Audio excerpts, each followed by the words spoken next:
Hello बच्चों, मैं आपका रवि सर बोल रहा हूँ। बच्चों, आज हम पाठ 4 भूमिति रचना से संबंधित प्रश्न संग्रह 4.2 का छठा सवाल हल करने जा रहे हैं।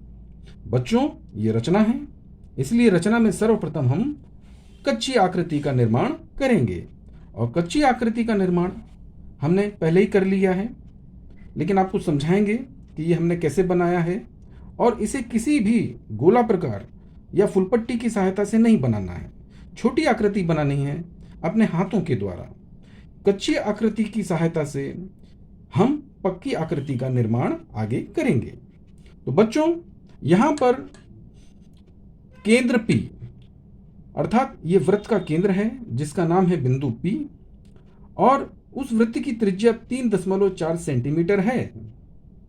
तो हमने क्या किया, 3.4 सेंटीमीटर लेके एक वृत्त बनाया, केंद्रक में हमने P दिखाया, त्रिज्या की लंबाई, ये देख रहे हैं हम, त्रिज्या की लंबाई 3.4 सेंटीमीटर है। ये हमने अपने कच्ची आकृति में प्रदर्शित किया है। अब बच्चों आगे हम पढ़ें प्रश्न को। वृत्त के केंद्र से, तो वृत्त का केंद्र कौन है, बिंदु P। तो वृत्त के केंद्र से 5.5 सेंटीमीटर दूरी पर एक बिंदु Q लेना है। हमें पुनः फुलपट्टी बिंदु P पर रखना है और बिंदु P से 5.5 आगे मापना है। तो ये हमने बिंदु P से आगे 5.5 सेंटीमीटर माप लिया और उस आखिरी बिंदु को नाम Q दिया, क्योंकि उन्होंने कहा है कि 5.5 सेंटीमीटर के बाद बिंदु Q आता है। अर्थात बिंदु P और बिंदु Q की दूरी हमें प्राप्त हो गई 5.5 सेंटीमीटर। अब आगे प्रश्न में कहा जा रहा है बिंदु Q से, अर्थात यह बिंदु Q से हमें स्पर्श रेखा खींचनी है। तो बच्चों, स्पर्श रेखा का मतलब होता है कि वृत्त को किसी एक बिंदु पर छू कर जाए, ऐसी रेखा को हम स्पर्श रेखा कहते हैं। तो बिंदु Q से छूकर जाने वाली रेखा ये हो सकती है। तो यहाँ पर छू रही है, तो मान लो इसे हम नाम भी दे सकते हैं, ये रहा A, क्योंकि यहाँ पर कोई नाम नहीं दिया। तो हम यहाँ पर आज़ाद हैं, अपने मन से कुछ भी नाम दे सकते हैं। तो हमने यहाँ पर नाम A दिया। इसी प्रकार, क्योंकि केवल बिंदु Q से हम ऊपर की तरफ ही स्पर्श रेखा नहीं बना सकते हैं, नीचे भी बना सकते हैं। तो नीचे वृत्त को यहाँ पर स्पर्श हो रहा है, यहाँ हमने नाम दे दिया B। तो इस प्रकार बिंदु Q से हम दो स्पर्श रेखाओं का निर्माण करते हैं, एक ऊपर की तरफ और एक नीचे की तरफ। तो बच्चों, ये कच्ची आकृति है। अब हम इसे पक्की आकृति में रूपांतरित करेंगे, परंतु सहायता मदद हमें कच्ची आकृति से लेनी है। तो सर्वप्रथम हमने क्या किया था, हमने त्रिज्या 3.4 सेंटीमीटर लिया था। तो बच्चों देखिए, गोला प्रकार के ये भाला और पेंसिल, ये दोनों लगभग समान होने चाहिए। देखिए, तो इसे अच्छी तरह से टाइट कर लें। अब हमें कितना मापना है, त्रिज्या को 3.4 सेंटीमीटर। देखिए, भाला हमने शून्य पे रखा, 3.4 अर्थात 3.5 से एक कम। देख रहे हैं आप, ये हमने माप लिया। अब इसे, क्योंकि P केंद्र आप देख रहे हैं और P के बाद भी बड़ी आकृति यहाँ जा रही है, तो हमें थोड़ा राइट में जगह छोड़ना है। इसलिए मैंने थोड़ा बीच से थोड़ा लेफ्ट में लिया है केंद्र, और एक वृत्त का निर्माण करने जा रहे हैं। आप कापी को ऐसे ऊपर नीचे कर सकते हैं, तो आपको वृत्त बनाने में सहायता प्राप्त होती है और आपका कागज भी नहीं फटेगा। तो बच्चों, ये केंद्र हमें प्राप्त हो गया, इसका नाम है P। तो हम P लिखेंगे।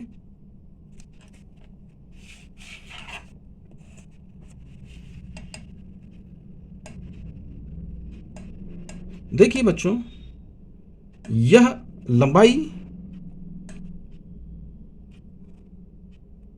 3.4 सेंटीमीटर है। ये हमारी त्रिज्या हो गई है। मैं लिखने जा रहा हूं 3.4 सेंटीमीटर। बच्चों ये हमारी त्रिज्या है। कहां से कहां तक?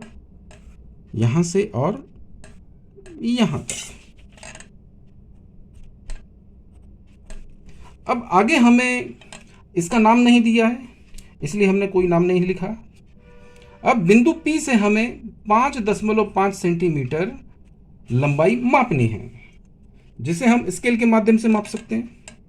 तो बच्चों ये रहा, यहां से हम मापने जा रहे हैं। ये रहा 5 और ये रहा 5.5।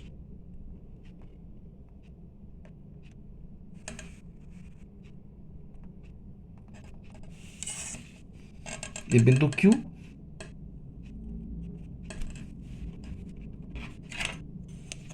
अब हम बताएं कि ये 5.5 कहां से कहां तक जा रहा है। तो बच्चों 5.5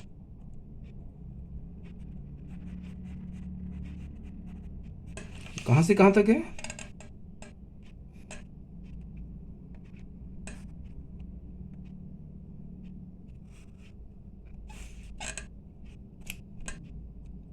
इससे यह स्पष्ट हो रहा है कि हमारी त्रिज्या 3.4 सेंटीमीटर है और P केंद्र से हमने बिंदु Q का जो निर्माण किया है उसकी लंबाई 5.5 सेंटीमीटर है। अब बच्चों हमें बिंदु Q से स्पर्श रेखा खींचना है। तो सर्वप्रथम बिंदु Q से स्पर्श रेखा खींचने के लिए हमें यह जो रेखाखंड P और Q है इसे लंब समद्विभाजन करना होगा। हम देखें यह लगभग पूरा है, यह लगभग आधा है, तो आधे से ज्यादा का माप हम लेने जा रहे हैं। तो मान लो यह आधे से ज्यादा है, तो आधे से ज्यादा का चाप एक ऊपर, ये देखिए हिल गया है,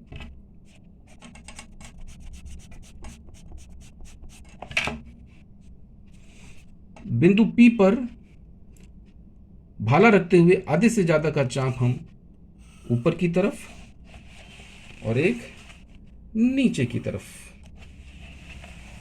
इस प्रकार दो चाप मारे हमने। अब इस त्रिज्या को हम परिवर्तन नहीं करेंगे। P से जो हमने काम किया था उसी प्रकार बिंदु Q पर भाला रखेंगे, एक चाप ऊपर की तरफ, एक चाप नीचे की तरफ। तो हम देख रहे हैं बच्चों कि यहां पर प्रतिच्छेदन हो रहा है। इन दोनों प्रतिच्छेदनों को मिलाते हुए हम रेखा खींच रहे हैं।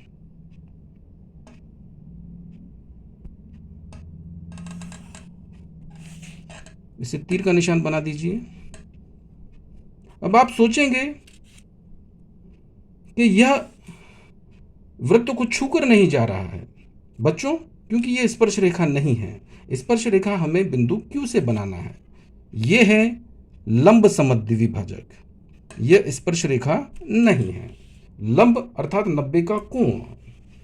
अब बच्चों ये जो बिंदु हमें प्राप्त हुआ है इसे हम कोई नाम भी दे सकते हैं। मान लो मैंने इसे नाम O दे दिया। अब बिंदु O पर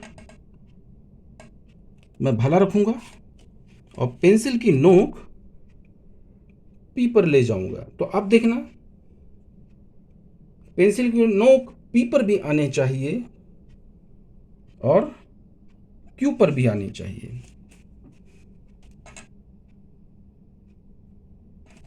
और आप एक वृत्त का निर्माण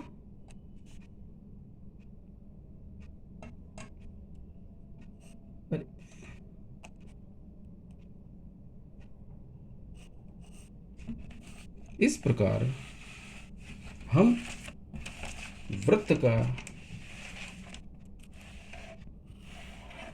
निर्माण करेंगे। तो बच्चों, हमने बिंदु O पे भाला रखा था, पेंसिल की नोक P पे रखकर हमने एक वृत्त का निर्माण किया। तो यहां हमें दो वृत्त दिखाई दे रहे हैं, एक बड़ा वृत्त और दूसरा छोटा वृत्त।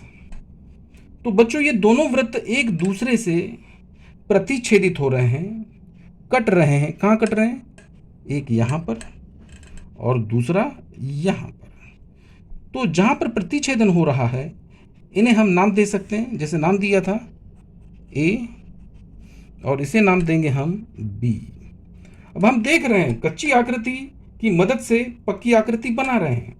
बहुत कुछ फर्क पड़ता है, क्योंकि जैसे कच्चा अनाज है और उससे जब हम चपाती बनाते हैं तो उसका रंग रूप अलग ही दिखाई देता है, परंतु कच्चे अनाज की ज़रूरत तो होती है, तभी तो हमें पकी हुई रोटी प्राप्त होगी। तो कच्ची आकृति से हम जब भी पक्की आकृति बनाते हैं तो थोड़ा बहुत परिवर्तन होता है, लेकिन वो पक्की आकृति बहुत ही स्पष्ट सही होती है। अब हमें बिंदु Q को बिंदु A से मिलाना है। तो बिंदु Q को मिलाते हुए, A से मिलाते हुए, और चाहे तो आप थोड़ा आगे भी खींच सकते हैं। तीर का निशान बनाया। अब बिंदु Q और बिंदु B को मिलाते हुए रेखाखंड खींचेंगे। तो इस प्रकार हमें बिंदु Q से स्पर्श रेखा QA और QB दो स्पर्श रेखा प्राप्त हुई। तो बच्चों, इस प्रकार हमें रचना का भरसक जितना भी प्रयास हो सके बार बार करें। बार बार प्रयास करने से जब हमारी परीक्षा होती है तो हमसे गलती नहीं होती है।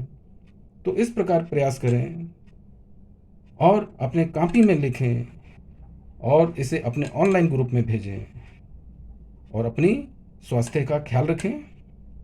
All the best. Thank you.